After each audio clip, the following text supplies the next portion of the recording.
Erev Tov, I'm Stephen Ben-Nun. You're watching Israeli News Live. We officially are going to have a Star Wars. At least now we may be having the Star Wars race, something that even the United States started back with Ronald Reagan when he was president, wanted to begin an actual Star Wars campaign. And now Russia has officially announced here on Moscow Times that top general says Russia to create aerospace force in 2015, that is this year. The article, although it's very vague about what they're planning on doing, says Russia will add a new branch to its armed forces later this year with the creation of an aerospace force. The country's top general has said the aerospace force will be created by merging two types of the currently existing armed forces, the Air Force and the Space Defense Force.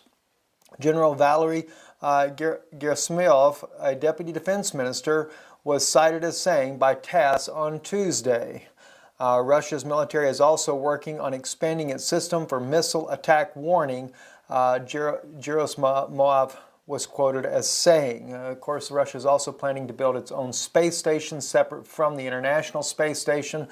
So again, it's just one more phase, one more step. Russia is beefing up its own military. Vladimir Putin has been said in several other news comments recently that the United States is spending 5 times greater annually on its own military's force.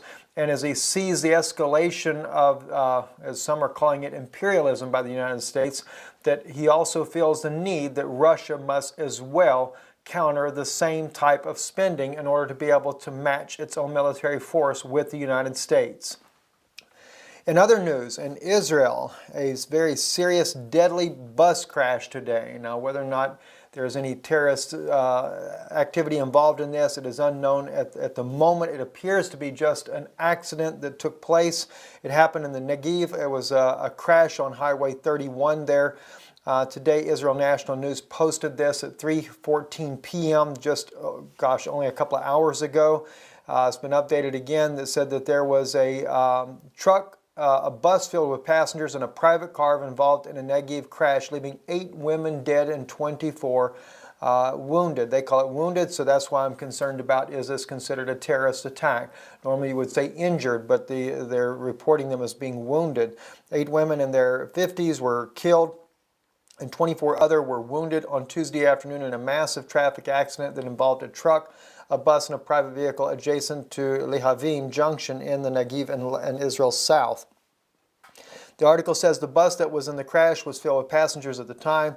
Numerous of the Mogen David Adom, which is the emergency services for Israel, 8 crews are on the site and providing treatment in the crash, and of course the road had been completely closed off due to all the fatalities that were in this particular crash. In parallel, the IDF dispatched this Unit 669 to the site of the accident to help evacuate the numerous wounded, and unit from the IDF Home Front Command is likewise on its way to the location. Again, 8 women in their 50s have been confirmed killed in this accident. 24 are wounded, one of them to be in serious condition that has already been rushed to the hospital. The others apparently at this time lightly injured. But we will update you as soon as we can find out more about this particular crash that happened in the Negev desert on Highway 31. I'm Stephen Ben-Nun with Israeli News Live. Shalom.